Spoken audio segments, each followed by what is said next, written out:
Constipation problem இருக்கிறவங்க இரவு படுக்கைக்கு முன் 2 to 4 டம்ளர் வெதுவெதுப்பான தண்ணி குடிச்சிட்டு லைட்டாக வாக் பண்ணிவிட்டு படுங்க. இந்த பழக்கம் ரொம்ப அருமையாக உங்களுடைய கான்ஸ்டிபேஷன் பிரச்சனையிலிருந்து மீட்டு கொண்டு வருவதற்கு பயன்படும். காலை உணவே பார்த்திங்கன்னா காலையில் 7 to 9 மணிக்குள்ளே காலை உணவை நம்ம முடிச்சிருக்கணும். ஆனால் பெரும்பாலும் 9 மணிக்கு மேலே தான் இன்றைக்கி அதிகமான பேர் எடுத்துக்கிட்டு மதிய உணவு பார்த்திங்கன்னா 1:30 மணிலேருந்து 2 மணி 2:30 மணிக்குள்ளே நம்ம பார்த்திங்கன்னா மதிய உணவை நாம் முடிச்சிருக்கணும். ஆனால் பார்த்திங்கன்னா இன்றைக்கி பெரும்பாலும் மதிய உணவு 3 மணிக்கு மேலே எடுக்கக்கூடியவங்க இன்றைக்கி நிறைய பேர் இருக்கிறாங்க. யாருக்கெல்லாம் கான்ஸ்டிபேஷன் இருக்குதோ அவங்க பாருங்கள், இந்த டைம் தள்ளி சாப்பிடக்கூடிய நபர்களாக இருப்பீங்க. நம்முடைய முன்னோர்கள் அப்படி என்னதாங்க பண்ணாங்கன்னா, உணவு முறையிலேயே பார்த்திங்கன்னா அவங்க மருந்தையும் கலந்து நமக்கு உணவாக கொடுத்தாங்க. அது மாதிரி நிறைய விஷயங்கள் சொல்லலாம். அதனால தான் உணவே மருந்து, மருந்தே உணவு அப்படின்னு சொல்லி நம்ம எடுத்துக்கணும் அப்படின்றத சொல்கிறாங்க. இன்றைக்கும் அது நடைமுறையில் சொல்லப்படக்கூடிய ஒரு வார்த்தையாக இருக்குது. ரொம்ப ஈஸியான ஒரு சொல்யூஷன் என்னென்னா,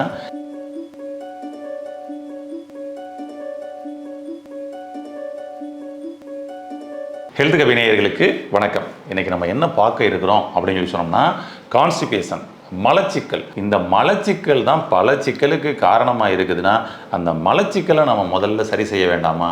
அந்த மலச்சிக்கலை முதல்ல சரி செய்கிறது மேலே நம்ம கவனம் இருந்ததுன்னா அது பல சிக்கல்கள் வராமல் நம்மை பாதுகாக்கும். அதுக்கு என்ன பண்ணலாம்? நிறைய மலச்சிக்கல் பற்றிய வீடியோஸ் நம்மளே நிறைய நம்மளுடைய சேனலில் பார்த்திங்கன்னா கொடுத்துக்கிறோம். நம்மளுடைய சேனலுக்குள்ளே நிறைய மருத்துவர்களும் கொடுத்துக்கிறாங்க. இருந்தாலும் ஒவ்வொருத்தருக்கும் ஒவ்வொரு விஷயந்தான் பார்த்திங்கன்னா பிடிக்கும் அல்லது உடம்புல கேட்கும். அப்போ புதுசாக சில விஷயங்கள் வந்தது அப்படின்னா ஒவ்வொன்றையும் நீங்கள் கடைபிடித்து பார்த்து உங்களுடைய உடம்பு எது சரியாக கேட்குதோ அதை நீங்கள் பயன்படுத்திக்கிறது ரொம்பவும் சிறப்பு. நிறைய மருத்துவர்கள் நிறைய டிப்ஸை சொல்லி நம்மளையே கன்ஃபியூஸ் பண்ணிடுறாங்கப்பா அப்படின்றதெல்லாம் கூட மனநிலையில் இருக்கலாம். ஓகேங்களா?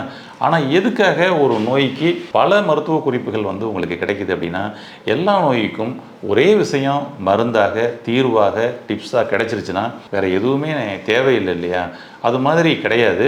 நம்மளுடைய உடம்பு இங்கே ஒவ்வொருத்தருக்கும் யூனிக்னஸ் தான். அப்போ ஒவ்வொருத்தருக்கும் யூனிக்னஸ்ங்கும் பொழுது ஒவ்வொருத்தருக்கும் ஏதோ ஒரு மருந்து தாங்க கேட்குது, ஏதோ ஒரு டிப்ஸு தான் கேட்குது.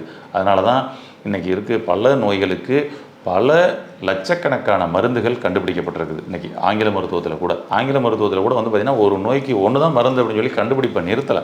அங்கே அடுத்து ஏன்னா அவர் கேட்கல, ஒருத்தருக்கு சூப்பராக கேட்குது, ஒருத்தருக்கு கேட்கவே மாட்டேங்குது. அப்போ அடுத்த மருந்துகள்னு போயிட்டே இருக்குது. அது மாதிரி உங்களுக்கு மலச்சிக்கல் இருந்தால் மலச்சிக்கலை எளிமையாக சரி செய்வதற்கு ஒரு அற்புதமான ஒரு சொல்யூஷனை நம்ம எந்த பதிவில் நம்ம பார்க்கலாம். பொதுவாக மலச்சிக்கல்னால் என்ன, எதனால் வருது, ஏன் வருது, அதை நம்ம முதல்ல சரி செய்யணும். அதுதான் ரொம்ப பெஸ்ட்டு. நம்ம வந்ததுக்கப்புறம் அந்த பிரச்சனையை மட்டும் சரி செய்யணுன்றது மட்டும்தான் நம்மளுடைய கவனமாக இருக்குது.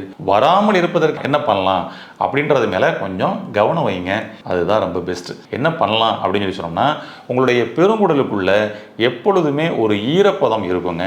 ஓகே, அந்த மியூக்கஸ் எப்போ ட்ரை ஆகுதோ அப்போ தான் நீங்கள் சாப்பிடக்கூடிய உணவுகள் தேங்க ஆரம்பிச்சிருது ஒன்று. அதுக்கப்புறம் அந்த பெருங்குடலுக்குள்ள எது பார்த்திங்கன்னா அந்த தள்ளி அந்த பவுல் பார்த்திங்கன்னா மூமெண்ட்ஸ் ஆகி அந்த மலத்தை தள்ள முடியும் அப்படின்னா அதுக்கு ஏர், காற்று உங்களுக்கு சரியாக அந்த பெருங்குடலுக்குள்ள சரியான பொசிஷனில் சரியான அளவில் செலுத்தப்படும் பொழுது உங்களுக்கு அது மூமெண்ட்ஸ் ஆகி அடுத்தடுத்து அப்படியே ஏரியாவுக்குள்ளே தள்ளி கொடுக்குங்க.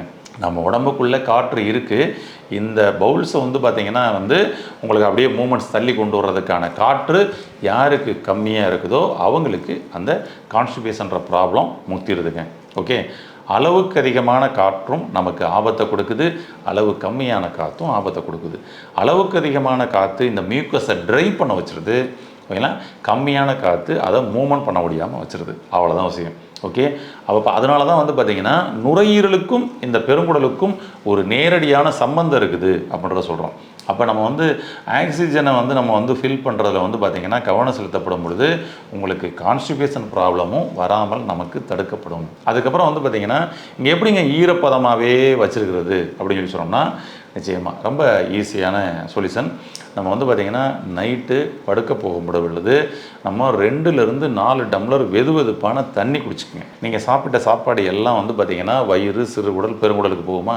இப்போ 2 to 4 டம்ளர் தண்ணி குடிக்கப்படும் பொழுது இப்போ இந்த ஏரியாவுக்கு பார்த்திங்கன்னா போய் தேங்கி நைட்டு நிற்க போகுது. ஏன்னா அடுத்து உங்களுக்கு ஒர்க் எதுவும் இல்லை.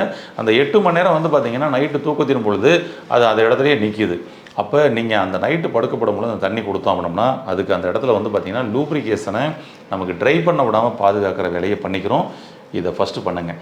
கான்ஸ்டிபேஷன் ப்ராப்ளம் இருக்கிறவங்க இரவு படுக்கைக்கு முன் 2 to 4 டம்ளர் வெதுவெதுப்பான தண்ணி குடிச்சிட்டு லைட்டாக வாக் பண்ணிவிட்டு படுங்க. இந்த பழக்கம் ரொம்ப அருமையாக உங்களுடைய கான்ஸ்டிபேஷன் பிரச்சனையிலிருந்து மீட்டு கொண்டு வருவதற்கு பயன்படும். அதே போல் வந்து பார்த்திங்கன்னா வந்து மார்னிங்கும் வந்து எழுந்த உடனே வந்து பார்த்திங்கன்னா வந்துட்டு 2 to 4 டம்ளர் வெதுவெதுப்பான தண்ணி குடிங்க. இதுவும் உங்களுக்கு அந்த பெருங்குடலை வந்து பார்த்திங்கன்னா வந்து லூப்ரிகேஷன் கொடுத்து வெளியில் கொண்டு வர்றதுக்கு சப்போர்ட் பண்ணி கொடுக்கும். ஆனால் இதெல்லாம் விட அன்றாட வாழ்வியல் முறைகளில் ஒரு அற்புதமான ஒரு விஷயத்தை நம்மளுடைய முன்னோர்கள், நம்ம அப்பா அம்மா, அப்பாவோட அப்பா அம்மா சில விஷயங்களை பண்ணிட்டு வந்தாங்க. அவங்களுக்கு இந்த கான்ஸ்டிபேஷன் பிரச்சனைன்றது ஒரு பெருசாகவே இல்லைங்க.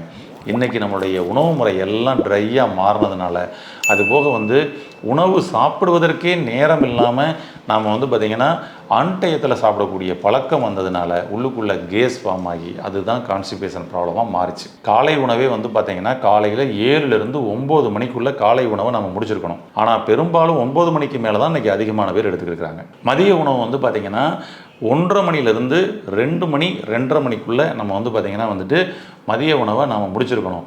ஆனால் பார்த்திங்கன்னா இன்றைக்கி பெரும்பாலும் மதிய உணவு 3 மணிக்கு மேலே எடுக்கக்கூடியவங்க இன்றைக்கி நிறைய பேர் இருக்கிறாங்க. யாருக்கெல்லாம் கான்ஸ்டிபேஷன் இருக்குதோ அவங்க பாருங்கள், இந்த டைம் தள்ளி சாப்பிடக்கூடிய நபர்களாக இருப்பீங்க.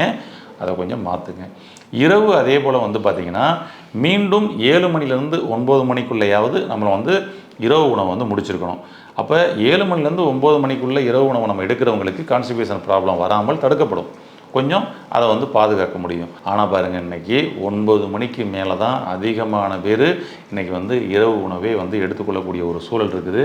நைட்டு 11 மணிக்கு போனோம்னா ஹோட்டல் ஃபுல் ரஷ் இருக்குது. சீட்டு கிடைக்காத அளவுக்கு, அவ்வளவுக்கு இடம் கிடைக்காத அளவுக்கு இருக்குது. வெயிட் பண்ணி சாப்பிடக்கூடிய ஒரு சூழல் இருக்குது. ஆமாம், அப்போ பார்த்தீங்கன்னா வந்துட்டு கான்ஸ்டிபேஷன் பிரச்சனை அதிகரிக்குமா இல்லையா? ஃபஸ்ட்டு விஷயம் அதுதான். அதனால் உங்களுடைய உணவுகள் நேரம் தள்ளி போடாமல் நேரத்திற்கு சாப்பிடக்கூடிய பழக்கத்தை கொண்டு வந்தால் உங்கள் உடம்புக்குள்ளே கேஸ் ஃபார்ம் ஆகாமல் இருந்து கான்ஸ்டிபேஷன் பிரச்சனைன்றது வராமல் தடுக்கலாம். நம்முடைய முன்னோர்கள் அப்படி என்னதாங்க பண்ணாங்கன்னா, உணவு முறையிலேயே வந்து பார்த்திங்கன்னா அவங்க மருந்தையும் கலந்து நமக்கு வந்து உணவாக கொடுத்தாங்க. அது மாதிரி நிறைய விஷயங்கள் சொல்லலாம். அதனால தான் உணவே மருந்து, மருந்தே உணவு அப்படின்னு சொல்லி நம்ம எடுத்துக்கணும் அப்படின்றத சொல்கிறாங்க. இன்றைக்கும் அது நடைமுறையில் சொல்லப்படக்கூடிய ஒரு வார்த்தையாக இருக்குது. மருந்தை எப்படிங்க உணவாக வந்து மாற்றி கொடுத்தாங்க, உணவை எப்படிங்க மருந்தாக மாற்றி கொடுத்தாங்க இந்த கான்ஸ்டிபேஷனுக்கு அப்படின்னா ரொம்ப ஈஸியான ஒரு சொல்யூஷன். என்னென்னா, நம்ம வந்து பார்த்திங்கன்னா பெரும்பாலும் இன்றைக்கி வந்து நம்ம வந்து இட்லி தோசை சாப்பிடக்கூடிய பழக்கம் தான் இன்றைக்கி வந்து இருக்குது, நடைமுறையில் இருக்குது. நாங்கள் என்ன சொல்கிறோன்னா, இட்லி தோசை சாப்பிடுங்க, தப்பு இல்லை. ஆனால் அது அரிசியில், அதாவது வெள்ளை அரிசியில் மட்டுமே தான் இட்லி தோசை பண்ண முடியும் அப்படின்னு சொல்லி நம்ம நினச்சிக்கிட்டு இருக்கோம்ல, அதுதான் தவறு. நம்முடைய பாரம்பரிய அரிசிகள்லையும் சரிங்களா இட்லி தோசை பண்ண முடியும். நம்முடைய தானிய வகைகள்லையும் இட்லி தோசை பண்ண முடியும். அப்போ அது மாதிரியான ஐட்டங்களுக்கு முதல்ல மாறுங்க.